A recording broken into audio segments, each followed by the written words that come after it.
இந்த பத்திரிகையாளர் சந்திப்புல நம்மோடு பாரதிய ஜனதா கட்சியினுடைய தேசிய தலைவர் ஐயா ஜே.பி. நட்டா அவர்கள் 2024 லோக்சபா தேர்தலுக்காக, பாராளுமன்ற தேர்தலுக்காக தமிழகத்திற்கு 2 மூத்த தலைவர்களை கொடுத்திருக்கிறாங்க.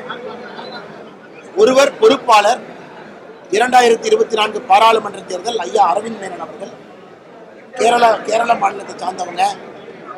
மத்திய பிரதேசம், வெஸ்ட் பெங்கால், உத்தரப்பிரதேசம் எல்லா பகுதியிலும் பணியாற்றி ஒரு நீண்ட நெடிய அரசியல் அனுபவம் இருக்கக்கூடியவங்க.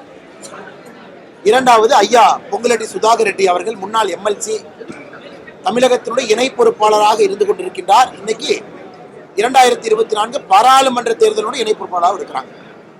அதே போல நம்முடைய தமிழ்நாடு 2024 பாரதிய ஜனதா கட்சி தேர்தல் குழு அதனுடைய ஒருங்கிணைப்பாளராக இருக்கக்கூடிய மாநிலத்துடைய துணைத் தலைவர் அண்ணன் சக்கரவர்த்தி அவர்கள், இந்த பெருங்கோட்டத்தினுடைய பொறுப்பாளர் அண்ணன் கருணாகரராஜன் அவர்கள், எல்லா தலைவர்களும் இருக்கிறாங்க. இன்னைக்கு நம்முடைய பாரதிய ஜனதா கட்சி தமிழகத்தினுடைய தேர்தல் பணிமனையை திறந்திருக்கின்றோம். 2024 பாராளுமன்ற தேர்தலுக்கான தேர்தல் பணிமனை நம்முடைய மூத்த தலைவர்கள் எல்லோரும் வந்திருந்தார்கள். அவர்கள் முன்னிலையிலேயே திறந்திருக்கின்றோம். அதே போல 2 முக்கியமான விஷயங்களை உங்ககிட்ட சொல்ல வேண்டும் என்று நினைக்கிறோம். வருகின்ற 11ஆம் தேதி, பிப்ரவரி 11ஆம் தேதி நம்முடைய என் மண் என் மக்கள் யாத்திரை 200வது தொகுதி சென்னைக்கு வர இருக்கிறோம். இன்னைக்கு 183 தொகுதிகளை கடந்திருக்கின்றோம். 200வது தொகுதி சென்னையிலே நடக்கும். பிப்ரவரி 11ஆம் தேதி சாயந்தரம் ஒரு மாபெரும் பொதுக்கூட்டத்தில் நம்முடைய தேசிய தலைவர் நட்டா அவர்கள் சென்னையிலே பங்கேற்பார்கள். அது சம்பந்தமான செய்தி குறிப்பை தனியாக கொடுக்கிறோம், எந்த தொகுதி எந்த இடத்துல நடக்கும். 234வது தொகுதி கடைசி தொகுதி, அதனுடைய நிகழ்வு பல்லடத்தில் நம்முடைய பாரத பிரதமர் நரேந்திர மோடி அவர்கள் 25ஆம் தேதி பங்கேற்கின்றார். பிப்ரவரி 25ஆம் தேதி ஞாயிற்றுக்கிழமை சாயந்தரம் சுமார் 3 மணி அளவில் பாரத பிரதமர் நரேந்திர மோடி அவர்கள் பல்லடத்தில் அதற்கென்று தனியாக ஒரு கிரவுண்டை தயார் பண்ணியிருக்கோம். 530 ஏக்கர் பரப்பளவு இருக்கக்கூடிய ஒரு பெரிய கிரவுண்டில் நம்முடைய என் மண் என் மக்கள் யாத்திரையினுடைய நிறைவு விழா அங்கே நடக்கும். 5 லட்சம் இருக்கைகள் தமிழகத்தில் இதுவரைக்கும் 1,25,000 இருக்கை தான் போட்டிருக்காங்க. 5 லட்சம் இருக்கை, 10 லட்சம் பொதுமக்கள், பாரதிய ஜனதா கட்சியுடைய தொண்டர்கள் பங்கேற்க இருக்கக்கூடிய என் மண் என் மக்கள் நிறைவு விழா 530 ஏக்கர்ல பல்லடத்தில் நடக்கிறது. பிரதமர் அவர்கள் வருகின்றார்கள். எங்களுக்கு மகிழ்ச்சியான செய்தி. குறிப்பாக எலெக்ஷனுக்கு எல்லாருமே தயாராகிட்டு இருக்கோம். தமிழக மக்களும் தயாராக இருக்கின்றார்கள். அது மிகப்பெரிய எழுச்சியான ஒரு மாநாடாக நடக்கும் என்பதிலே எந்த விதமான மாற்று கருத்தும் இல்லை. அந்த மாநாட்டிற்கு அந்த பகுதியினுடைய பெருங்கோட்ட பொறுப்பாளர் அண்ணன் ஏ.பி. முருகானந்தம் அவர்கள், மத்திய இணையமைச்சர் அண்ணன் முருகன் அவர்கள், அக்கா வானதி ஸ்ரீனிவாசன் அவர்கள், அந்த பகுதியினுடைய மூத்த தலைவர்கள் எல்லோருமே ஏற்பாட்டில் இறங்கியிருக்கிறாங்க. அவர்களுக்கும் இந்த நேரத்தில் எங்களுடைய நன்றிகளை தெரிவித்துக் கொள்கின்றோம். மற்றபடி பத்திரிகை நண்பர்கள் ரொம்ப நேரமா காத்திருக்கீங்க, நேரா கேள்வி ஆரம்பிச்சிருங்க. நாங்கள் பதில் சொல்றோம். எல்லா இடமே பார்த்தோம். பிரதமர் அவர்கள் சென்னைக்கு 3 முறை வந்திருக்காங்க, திருச்சிக்கு 1 முறை வந்திருக்காங்க, திண்டுக்கல் பகுதிக்கு வந்திருக்காங்க. எலெக்ஷன் பிரச்சாரத்தின் பொழுது தென் தமிழகம் வருவதற்கு வாய்ப்புகள் இருக்கு. ஸோ கோயம்புத்தூர் பகுதிக்கு பிரதமர் அவர்கள் கடந்த 2.5 ஆண்டுகளாக வரல. கோவை பகுதிக்கு 2.5 ஆண்டுகளாக பிரதமருடைய வருகை, அரசு நிகழ்ச்சி அங்கே நடக்கல. ஸோ சென்னை தான் லாஜிக்கலாக முடிச்சா இங்கே வைக்கலாம்னு தான் யோசிச்சோங்கன்னா, ஆனால் சென்னைக்கு பிரதமர் 3 முறை வந்திருப்பதால் பிரதமர் செல்லாத ஒரு புதிய பகுதிக்கு பிரதமரை அழைக்க வேண்டும் என்று கட்சியினுடைய மூத்த தலைவர்களுடைய யோசனை. அதன்படி நமக்கு அவ்வளோ இடம் வேணுங்கன்னா, ஏன்னா பார்க்கிங்கே உங்களுக்கு 300 ஏக்கர் தேவைப்படுது, மாநாட்டு பந்தலுக்கு 100 ஏக்கர் தேவைப்படுது, பிரதமருடைய ஹெலிகாப்டர் லேண்டிங் ஜோன் 25 ஏக்கர் தேவைப்படுது, மற்றபடி டாய்லெட்டு, உணவு, இதுக்கெல்லாம் இன்னொரு 70 ஏக்கர் தேவைப்படுது. இதெல்லாம் பார்க்கும் பொழுது அவ்வளவு பெரிய இடம், குறிப்பாக 5-6 பேர் வைத்திருக்கக்கூடிய நிலத்தையெல்லாம் கொடுப்பதற்கு தயாராக வந்தார்கள். அதனால்தான் பல்லடம் பக்கத்தில் மாதாப்பூர் அப்படிங்கிற பஞ்சாயத்து லிமிட்ல இவ்வளவு பெரிய இடம் நமக்கு கிடைத்திருக்கு. அதை நிரவி சமன் செய்து அங்கே மாநாட்டு பந்தல் போட இருக்கும்.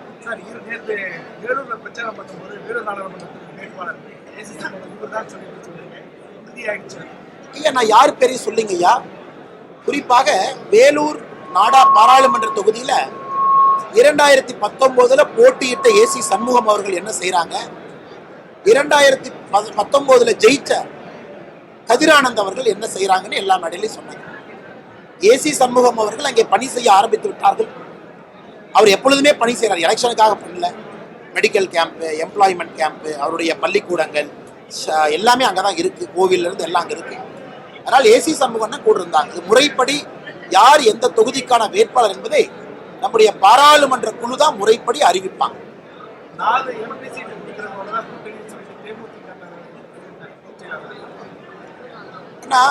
எல்லா கட்சிகளை பொறுத்த வரைக்கும்னா எல்லா கட்சிகளுக்கும் ஒரு நிலைப்பாடு இருக்கும், அது தவறு நம்ம சொல்ல முடியாது. அந்தந்த கட்சிகளுக்கு அவர்களுடைய பலம் என்ன, அவர்களுடைய பலவீனம் என்ன, அந்த கட்சி எந்த பாதையிலே செல்ல வேண்டும் என்று அவர்களுக்கு தெரியும். கூட்டணி பேச்சுவார்த்தை என்பது ஒரு கடினமான ஒரு விஷயம். அவ்வளவு எளிதாக கூட்டணி பேச்சுவார்த்தை என்பதை முடிக்க முடியாது. ஏன் திராவிட முன்னேற்ற கழகத்தினுடைய கூட்டணி அப்படியே இருக்குன்னு சொல்றாங்க, அவர்களே தடுமாறி கொண்டிருக்கின்றார்கள். யாருக்கு என்ன கொடுக்கறது, யார் என்ன கேட்கிறாங்க. அதனால் பாரதிய ஜனதா கட்சியை பொறுத்தவரை இன்னும் நேரம் இருக்கு. தலைவர்கள் பேசிக் கொண்டிருக்கின்றார்கள், சில தலைவர்கள் மேடைக்கு வந்திருக்காங்க, நீங்க பார்த்திருப்பீங்க. எங்களை பொறுத்தவரை அதற்கென்று அகில இந்திய அளவில் ஐயா அரவிந்த் மேனன் அவர்கள், ஐயா பொங்குலட்டி சுதாகர் ரெட்டி அவர்கள் இன்னைக்கு தமிழகத்திற்கு வந்துட்டாங்க.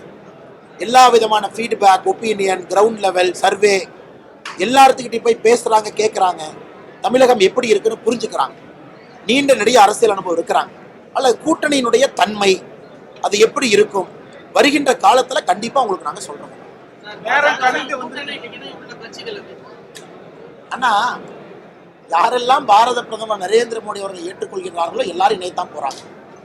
இந்த கூட்டணிங்கிறது உங்களுக்கு தெரியும்.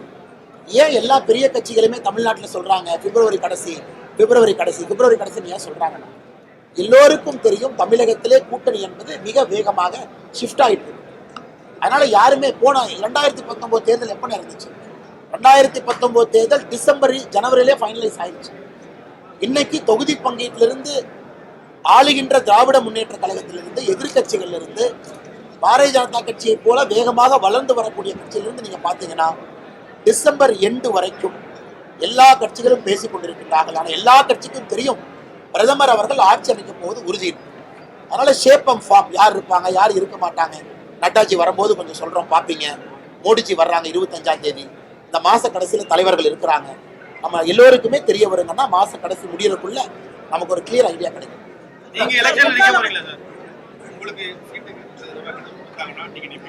பாரதிய ஜனதா கட்சியை பொறுத்தவரை பாராளுமன்ற போர்டு தலைவர்கள் என்னை நெல்லு என்று சொன்னால் நான் நிற்க போறேன், கட்சி பணி செய்ய என்று சொன்னால் கட்சி பணி செய்ய போறேன். ஆனா உங்களுக்கு தெரியும் இது ஒரு 6 மாசம் 7 மாசம் யாத்திரைங்க, நான் நீண்ட நெடி யாத்திரை. இன்னும் இது 20 நாளைக்கு இருக்கு, 20 நாளைக்கு இன்னும் முடிக்கணும். அதற்கப்புறம் தேர்தலுக்கான வேலைகள் நிறைய இருக்கு. அதனால கட்சியை பொறுத்தவரை ஒருத்தருக்கும் ஒரு வேலை கொடுப்பாங்க. இன்னைக்கு எனக்கு கொடுத்திருக்கக்கூடிய வேலை தமிழகம் முழுவதும் சுற்றி வர வேண்டும், கட்சியை பலப்படுத்த வேண்டும். உதாரணத்திற்கு சில தலைவர்கள் பார்த்தீங்கன்னா அந்தந்த ஏரியால கன்வீனரா வேலையை ஆரம்பிச்சிட்டாங்க. உதாரணத்துக்கு ஐயா முருகன் அவர்கள் நீலகிரியில கட்சி பணி கொடுத்துருக்கு, நீலகிரியில போய் வேலை செய்யுங்க, இஸ் த கன்வீனர். அண்ணன் நயினார் நாகேந்திரன் அவர்கள் திருநெல்வேலியில வேலை பார்க்குறாங்க. எல்லா தலைவர்கள் அதற்கென்று சொல்லணும்னா அவங்களுக்கு அந்த வேலை கட்சி கொடுத்துருக்கு. நீங்க போய் வேலையை ஆரம்பிங்க, நீங்க போய் எலெக்ஷன்லாம் ஒருங்கிணைங்க, நீங்க போய் எல்லா கேடஸும் ஒன்னா கொண்டு வாங்க. ஸோ ஒருவருக்கு அந்த கட்சியில ஒரு வேலை, எனக்கு இன்னைக்கு இந்த வேலை கொடுத்துருக்காங்க. நேரம் கணிந்து வந்து சொன்னீங்க 184 சட்டமன்ற தொகுதி என்ன ஓட் பேங்கிங் உங்களுக்கு கிடைச்சதா நீங்க கருதுறீங்க? இது ஒரு வித்தியாசமான தேர்தலுங்கண்ணா. ஏன்னா உண்மையை சொல்ல வேண்டும் என்றால் இந்த தேர்தலை பொறுத்த வரைக்கும் மோடி அவர்கள் ஆட்சி அமைக்க போறாங்கன்னு உறுதியான ஒரு தேர்தல். ஸோ களம் மாறிடுச்சு. ஸோ மாற்று கட்சியில் இருக்கக்கூடிய தொண்டர்களை அதிக அளவில் நான் பார்க்குற யாத்திரையில் மோடிக்கு ஓட்டு போடணும். 2024 மோடிக்கான தேர்தல். அதற்கென்று அவர்கள் உடனடியாக கட்சி மாறி விட்டார்கள் என்று நான் சொல்ல மாட்டேன். ஆனா மோடி அவர்கள் மீது இருக்கக்கூடிய ஒரு மிகப்பெரிய நம்பிக்கை மாற்று கட்சி தொண்டர்கள் வந்து நிக்கிறாங்க யாத்திரையில. ஒன்றுங்கண்ணா. இரண்டாவது, பாரதிய ஜனதா கட்சி பெரிய அளவு வளர்ந்திருக்கு. அதனால என்னை பொறுத்தவரை வாக்கு வங்கி அப்படின்னு நீங்க கேட்டீங்கன்னா நீங்கள் எல்லோரும் திரும்பி பார்க்கும் அளவுக்கு ஒரு மிகப்பெரிய எழுச்சியான ஒரு வாக்கு சதவீதத்தை தாண்டுவது மட்டுமல்ல, மிகப்பெரிய அளவில் பாராளுமன்ற உறுப்பினர்களும் பாரதிய ஜனதா கட்சி இந்த முறை பெறும்.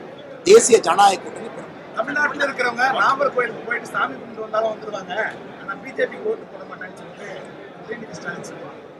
ஆனா பிரதமர் அவர்கள் நேற்று அஸ்ஸாம்ல பேசினாங்க. கவுஹாட்டியில பாரத பிரதமர் நரேந்திர மோடி அவர்கள் பேசினாங்க.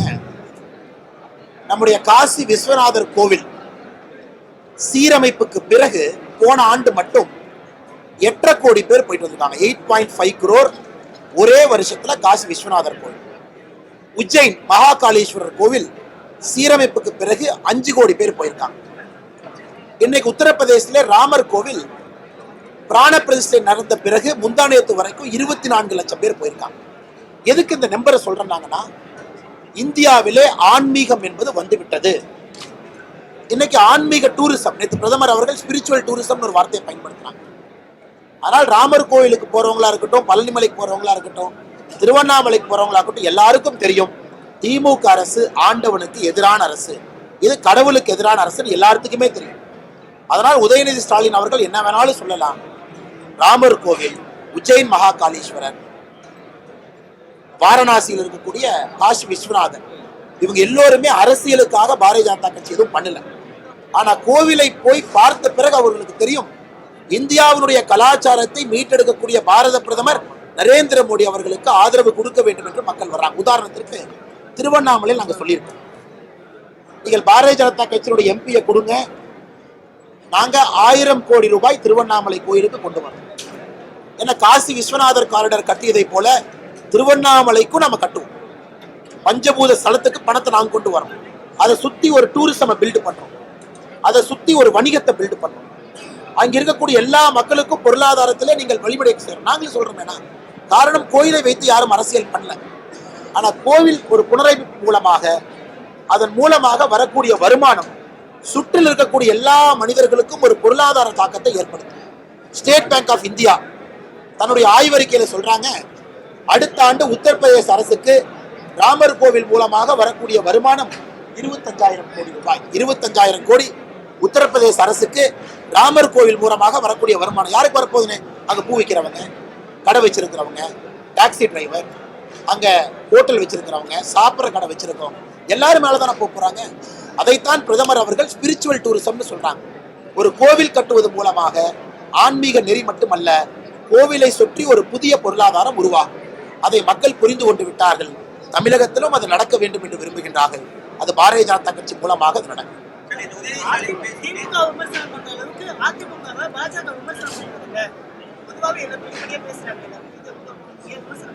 சார், இன்னைக்கு தமிழகத்தில் ஆளும் கட்சி திராவிட முன்னேற்ற கழகம்.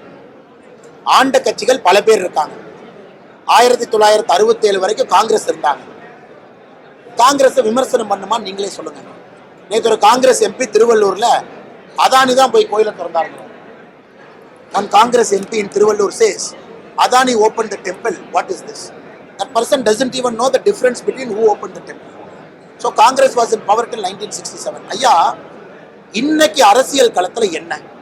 திமுக 31 மாத காலமாக செய்திருக்கக்கூடிய தவற வைக்கிறோம். நாங்கள் 10 ஆண்டு காலமாக செய்திருக்கக்கூடிய நல்ல விஷயத்தை வைக்கிறோம். நான் தொடர்ந்து சொல்லிக் கொண்டிருக்கின்றேன், மக்களுக்கு 2024 தமிழகத்திலே ஆட்சி மாற்றம் ஏற்பட போவது இல்லை. 2024 நமக்கு தெரியும் ஒரே நாடு ஒரே தேர்தல் வரப்போவது இல்லை. 2024 இந்தியாவிற்கான தேர்தல். தமிழகத்தில் திமுக ஆட்சியில் இருக்கிறாங்க, மேல நாங்க இருக்கோம். மக்களுக்கு எங்க ரிப்போர்ட் கார்டை கொடுக்கிறோம், திமுக செய்திருக்கக்கூடிய தவறுகளை சுட்டி காட்டுறோம். அதே நேரத்தில் மாற்று அரசியலுக்கான காலத்தை பாரதிய ஜனதா கட்சி இப்பதான் முன்னெடுத்திருக்கு. வருகின்ற காலத்தில் நீங்க பாப்பீங்க நம்ம விஷன் என்ன, நம்ம கொள்கை என்ன, எந்த பாதையில பயணிக்க விரும்புகின்றோம் என்று. வருகின்ற காலத்துல தொடர்ந்து பேசுவோம். 2024 தேர்தலுக்கு எது முக்கியமோ அதை மட்டும் செய்து கொண்டிருக்கிறோம்.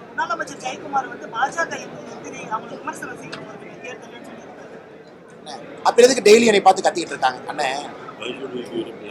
அது அவர்களுடைய பாயிண்ட். அவர்கள் இன்னைக்கு பாரதிய ஜனதா கட்சி எங்க இருக்குன்னா களத்துல இருக்கு. ஒரு ஏசி ரூம்லயோ மீட்டிங் போட்டு இந்த கட்சி இல்லைன்னு, களம் மாறிவிட்டது. களம் எந்த அளவுக்கு மாறி இருக்குன்னா 2024 பாராளுமன்ற தேர்தல் நீங்க பாப்பீங்க, பாரதிய ஜனதா கட்சி தமிழகத்துல நிறைய இடத்துல முதலிடத்துல வரும், கொஞ்சம் இடத்துல 2வது இடத்துல வரும். நீங்க அதை பார்க்கத்தான் போறீங்க.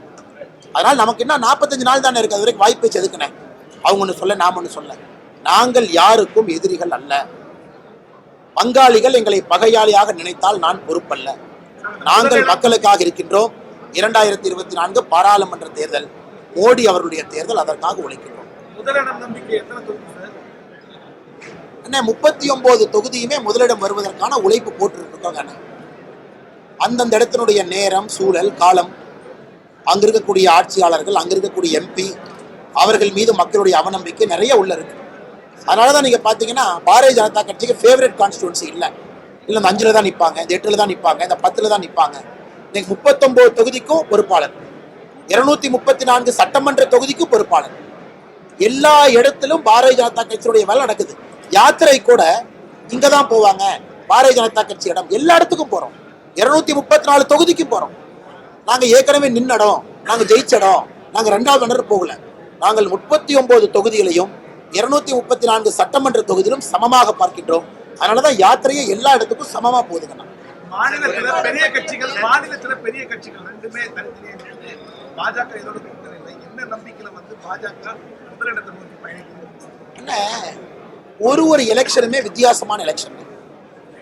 ஒரு எலெக்ஷனுக்கும் இன்னொரு எலெக்ஷனுக்கும் சம்பந்தம் இல்லை. 2019க்கும் 2024க்கும் சம்பந்தம் இல்லை. 2024க்கும் 2021க்கும் சம்பந்தம் இல்லை. 2024 களம் மோடி அவர்களுக்கான களம். மோடி அவர்கள் 3வது முறை வர வேண்டும் என்பதற்கான தேர்தல். ஒரு பட்டி தொட்டியில ஒரு சின்ன குழந்தை கூட மோடி அவர்களுடைய நல்லாட்சி, குட் கவர்னன்ஸ்க்காக, மோடி அவர்களுடைய ஊழல் இல்லாத ஆட்சி, நான் கரப்ட் கவர்மெண்ட்டுக்காக, மோடி அவர்களுடைய ஸ்ட்ராங் கவர்மெண்ட், வலிமையான ஆட்சிக்காக கட்சி மாறி ஓட்டு போடுறதுக்கு தயாராயிட்டாங்க. களம் அதை தான் சொல்லுது. இன்னைக்கு தமிழகத்துல யாரும் கூட தங்களை பிரதம மந்திரி வேட்பாளராக சொல்லிக்கொள்ள முடியாது. யாரும் தன்னை இணை பிரதம மந்திரி வேட்பாளராகவும் சொல்ல முடியாது. இன்னைக்கு இந்தியாவிலே பிரதம மந்திரி வேட்பாளர் மட்டுமல்ல, தொடர்ந்து பிரதமராக இருக்கக்கூடிய ஒரே தகுதி மோடி அவர்கள். அதனாலதான் இந்த தேர்தல் ஸ்பெஷல். அதனால இந்த தேர்தலில் மாற்று கட்சி நண்பர்கள் எல்லோரும் மோடி அவர்களுக்கு வாக்களிப்பதற்கு தயாராக.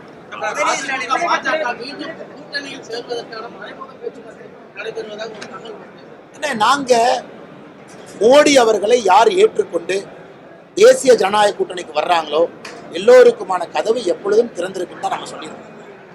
மற்றபடி பேச்சுவார்த்தை, ஒருத்தரை போய் நாங்கள் கூப்பிடுறோம் வாங்க, அதற்கான நேரமும் காலமும் இது இல்லைங்க.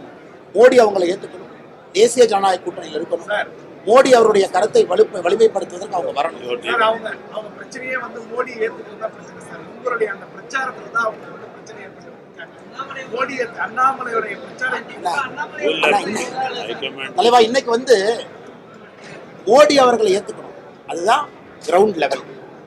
அதன் பிறகு ஒரு தலைவர்களுக்கு ஒரு கொள்கை, இப்படித்தான் கட்சி இருக்கணும்னு நினைக்கிறாங்க, இப்படித்தான் போகணும்னு நினைக்கிறாங்க. அதை யாரும் தடுக்க போவதில்லை. இன்னைக்கு பாரதிய ஜனதா கட்சியை பொறுத்தவரை நீங்க பாக்குறீங்க, எங்களுக்கு நாங்கள் செய்ய வேலையை அதிகமா இருக்கு. என்னை ஒருத்தர் எதுக்குறாங்க அப்படிங்கிறக்காக நான் என்ன மாத்திக்கிட்டாங்கன்னா அப்படியே தான் இருக்கேன், அதே தான் பேசுறேன். நான் பேச்சை மாத்திக்கிட்டேன்னா மக்களுக்கு எது உண்மையோ தொடர்ந்து பேசி கொண்டிருக்கின்றேன். என் பேச்சை நான் எப்பவும் மாற்றுறது கிடையாது. 6 மாசத்துக்கு முன்னாடி எப்படி பேசணும் அதே தான் இன்னைக்கும் பேசுறேன். நான் பேச்சை மாத்தி பேசுறவன் கிடையாது.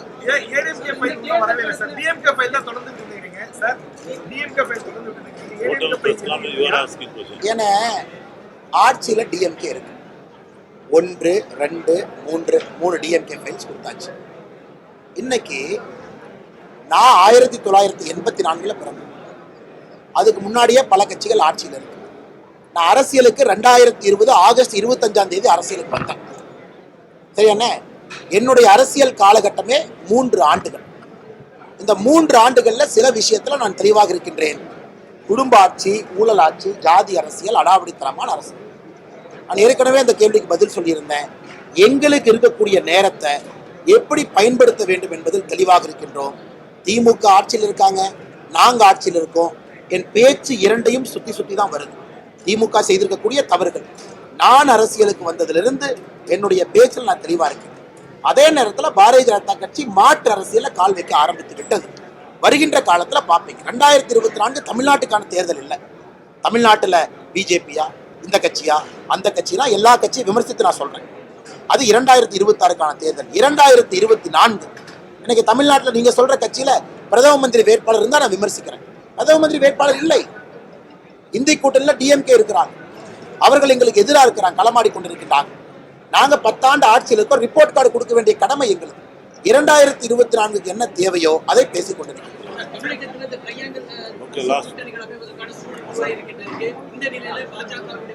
கூட்டணி வலுவை சேர்த்துக் கொண்டிருக்கிற இந்த சூழல்ல பாஜகவுக்கும் திமுகவுக்கும் பிரதான போட்டியான களமாக இந்த திமுக தேர்தல் பார்க்க முடியுமா?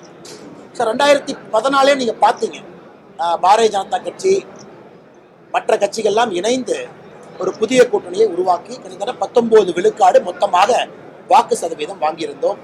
திராவிட முன்னேற்ற கழகத்தினுடைய கூட்டணி வாக்கு சதவீதம் 22% அப்ப வந்துச்சு. அப்பவே ஒரு களத்தை பார்த்தோம். அதன் பிறகு அந்த கூட்டணி மெயின்டைன் ஆகல.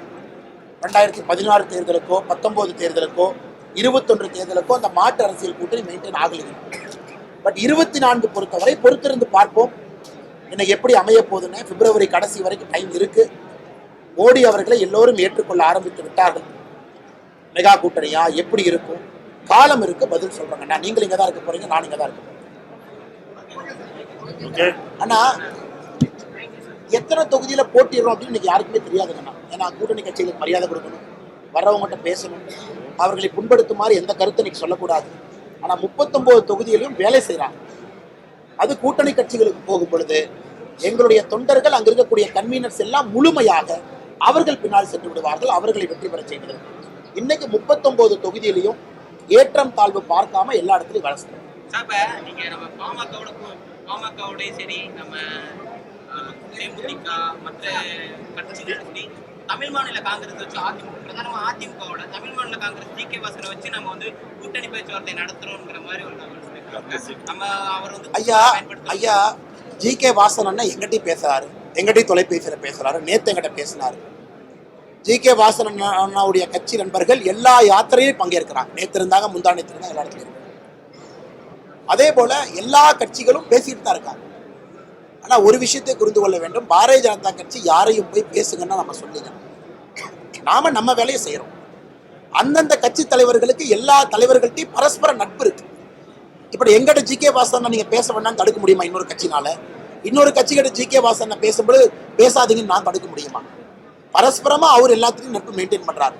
இந்த மேடையில் இருக்கக்கூடிய தலைவர்கள் 2 பேர் இன்னைக்கு வந்தாங்க, நீங்க பாத்தீங்க, ஏசி சண்முகன், தேவநாதன். அவங்களும் எல்லா கட்சிகிட்டையும் பேசுறாங்க. நான் வந்து நீங்க பேச வேண்டாம்னு தடுக்க முடியுமா? பரஸ்பரம் வேறு வேறு காலகட்டத்திலே கூட்டணியில் இருந்தவர்கள் பரஸ்பரம் நட்பு வச்சிருக்காங்க. நாங்கள் யாரையும் பேச வேண்டி சொல்லல. பாரதிய ஜனதா கட்சி எங்களுடைய வேலையை செய்து கொண்டிருக்கிறது. உதயநிதி ஸ்டாலின் நேற்று பேசும்போது இன்னொரு விஷயத்தை குறிப்பிடுவார். என்ன குறிப்பிடாருன்னா, அயோத்தி ராமர் கோயிலுக்கு பிரதமர் வந்ததுனால நிறைய சாமியார்களும் நிறைய சங்கராச்சாரியர்கள் வந்து வரமாட்டேன்னு சொன்னாங்க. அதற்கான காரணமா பிரதமர் வந்ததை அவர் அதுக்கான காரணமா சொல்றாங்க. அவருக்கு பிரதமருக்கு சேர்த்துதான் பிறப்பின் அடிப்படையில் அனைவரும் சமூகம் சொன்னாரு. பிரதமருக்கு சேர்த்துதான் நான் பேசுறேன் அப்படிங்கிற மாதிரி. அண்ணா, இது எந்த அளவுக்கு இவனுடைய புரிதல் மோசமா இருக்கு, எந்த அளவுக்கு கற்றல் அறிவு குறைந்தவர்கள் இன்னைக்கு திமுக இருக்காங்க அப்படிங்கிறதுக்கு உதயநிதி ஸ்டாலின் ஒரு உதாரணம். திருமாவளவன் அவர்கள் என்ன சொன்னாருன்னா, 6 மாசத்துக்கு முன்னாடி சனாதன தர்மத்தை ஏன் எதிர்க்கின்றோம் என்றால், பிராமணர்கள் மட்டும்தான் கடவுள்கிட்ட போறாங்க, கர்ப்ப கிரகத்துக்குள் இருக்காங்க, அதனால சனாதன தர்மத்தை எதிர்க்கிறோம். 6 மாசம் கழித்து பிராமணர் அல்லாத பாரத பிரதமர் நரேந்திர மோடி அவர்கள் பிராண பிரதிஷ்டை செய்கிறார். இதற்கு திருமாவளவன் அவர்கள் சொல்றாங்க, இதையும் நாங்க எதிர்க்கிறோம். பிரதமருக்கு அங்க என்ன வேலை? அங்க சங்கராச்சாரியா தான் இருக்கணும், அந்த யாரு பிராண பிரதிஷ்டை பண்ண அவங்க தான் இருக்கணும், பிரதமர் போய் சேர்றதான் உட்காரணும். இதை கேட்டு அலுவலதா சிரிக்கிறதான்னு தெரியல. அண்ணா, சங்கராச்சாரியா 4 பேர்ல 2 பேர் கடிதம் கொடுத்திருக்காங்க. குறிப்பாக சிங்கேரி மடத்தினுடைய சங்கராச்சாரியா அவரை பற்றி வெளிவந்த கருத்துக்கள் அனைத்தும் போய், முழுமையாக நாங்கள் இருக்கின்றோம், எங்களுக்கு வேறு வேறு பணிச்சுமைகள் இருக்கிறது, நாங்கள் கனிந்த காலத்திலே வந்து தரிசனம் பண்றோம். இப்ப நீங்க சங்கராச்சாரியா இந்தியா முழுவதுமே நீங்க பாருங்க, பிரதமர் அவர்கள் சார்தாம், பிரதமர் அவர்கள் உஜ்ஜைன் மகாகாலேஸ்வரர், பிரதமர் அவர்கள் நம்முடைய வாரணாசியினுடைய காசி விஸ்வநாதன், அங்கெல்லாம் சங்கராச்சாரியா போனாங்களாங்கன்னா, சங்கராச்சாரியா அவர்களை பொறுத்தவரை எங்கே போக வேண்டுமோ எப்பொழுது போக வேண்டுமோ அங்க போவாங்க. அவர்களுக்கு பிரவாஸ்னு ஒரு கான்செப்ட் இருக்கு. சங்கராச்சாரியார்கள் எல்லோருமே வருடத்திற்கு 6 மாத காலம் பிரவாசில் இருப்பாங்க, 3 மாத காலம் அவங்க கேந்திரத்தில் இருப்பாங்க, 3 மாத காலம் வேற வேற ஊர்ல லெக்சர் கொடுப்பாங்க. ஒரு சங்கராச்சாரியாருக்கு ஒரு ஸ்கெட்யூல் இருக்கு. இன்னைக்கு அந்த ராம் சேத்ர ட்ரஸ்ட், அதுல உடுப்பியில் இருக்கக்கூடிய 8 மடத்துல மிக பழமையான மடமாக இருக்கக்கூடிய பேஜாவர் சுவாமி அதுல ஒரு பேஜாவர் சுவாமி உடுப்பியில் இருக்கக்கூடிய அஷ்டமட்டம் 8 மடத்துல மிக பழமையானவர். அவர் அந்த ட்ரஸ்ட்ல ஒருத்தர். அவங்க எல்லாம் சேர்ந்து பிரதமர் அவங்கள கூப்பிடுறாங்க, அவங்க எல்லாம் சேர்ந்து பிரதமருக்கு இந்த பொறுப்பை கொடுத்துருக்காங்க. அதனால சங்கராச்சாரியர்கள் அவர்கள் சங்கராச்சாரியார் மேல உதயநிதிக்கு திடீர் அக்கறை வந்தா தமிழ்நாட்டில் நடக்கிற கோயில் கும்பாபிஷேகத்துக்கு ஏன் சங்கராச்சாரியர் கூப்பிடல? தமிழ்நாட்டில் எத்தனை கோயில் கும்பாபிஷேகம் பண்றாங்க, ஏன் சங்கராச்சாரியர் கூப்பிடல?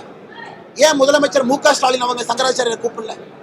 அதனால் உதயநிதி ஸ்டாலின் அவர்களுக்கு திடீர் ஹிந்து பாசம் வந்திருக்கு. ஏன்னா அவர்களுக்கு தெரியும் நாடு முழுவதுமே ஒரு பெரிய எழுச்சி உருவாயிருக்கு. அதனால் பிரதமர் அவர்கள் போனாலும் குற்றங்கிறார் திருமாவளவன் அவர்கள், போலினாலும் குற்றங்கிறார் திருமாவளவன் அவர்கள்.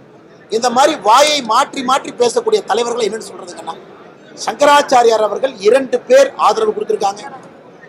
ஒரு சங்கராச்சாரியார் காலத்திலே போவேன் என்று சொல்லியிருக்கின்றார்.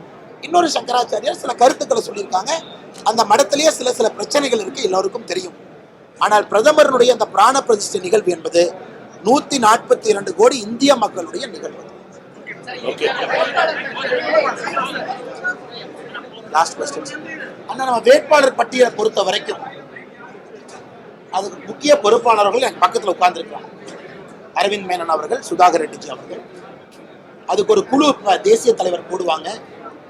இவங்க 2 பேரு தேசிய தலைவர், அவங்கெல்லாம் சேர்ந்து பார்லிமெண்டரி போர்டுக்கு எடுத்துட்டு போவாங்க. பார்லிமெண்டரி போர்டு அப்ரூவல் கொடுக்கும். இதான சிஸ்டம். அதற்கான ப்ரொசீஜர் என்ன ஆரம்பிக்கல. நடைமுறைகள் எந்த நேரத்திலும் ஆரம்பிக்கலாம். பட்டியல தயாராகல.